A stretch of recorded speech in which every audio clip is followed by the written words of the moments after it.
রাজ্যের সাম্প্রতিক ৬ বিধানসভা উপনির্বাচনে জয়ী প্রার্থীরা আজ এক বিশেষ অনুষ্ঠানে শপথ গ্রহণ করেছেন।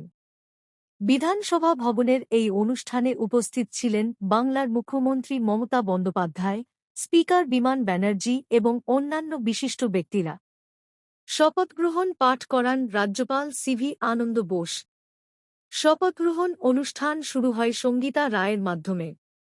এরপর একে একে শপথ গ্রহণ করেন জয়প্রকাশ টপ্প, রৌল ইসলাম, শন দে, সুজয় হাজরা এবং ফাল্গুনী সিংহবাবু।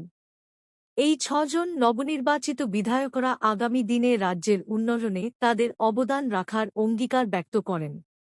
মুখ্যমন্ত্রীর বার্তা। মুখ্যমন্ত্রী মমতা বন্দ্যোপাধ্যায় শপথগ্রহণ অনুষ্ঠান শেষে নতুন বিধায়কদের শুভেচ্ছা জানান। Bureau report. আমি ভারতের সার্বভৌমত্ব ও অখণ্ডতা রক্ষা করিব এবং যে কর্তব্য ভার আমি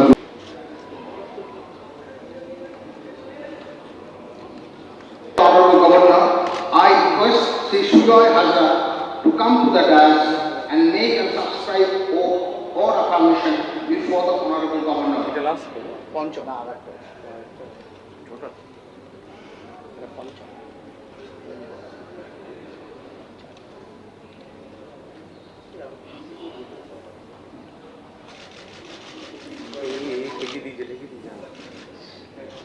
এটা পুরো গেছে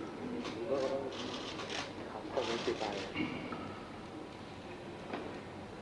আমি শপথ নেওয়ার আগে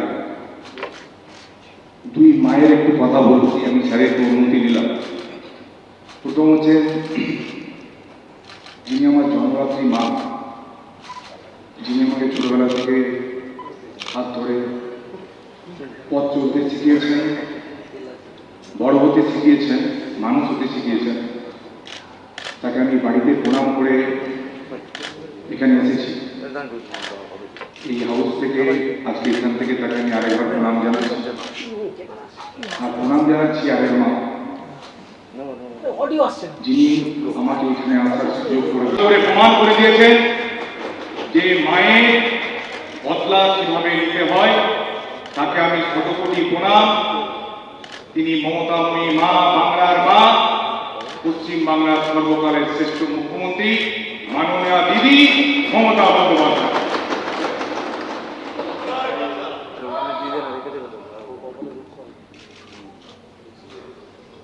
আমি সুজয় হাজরা পশ্চিমবঙ্গ বিধানসভায় সদস্য নির্বাচিত হইয়া ঈশ্বরের নামে শপথ করিতেছি যে বিধি দ্বারা স্থাপিত ভারতের সংবিধানে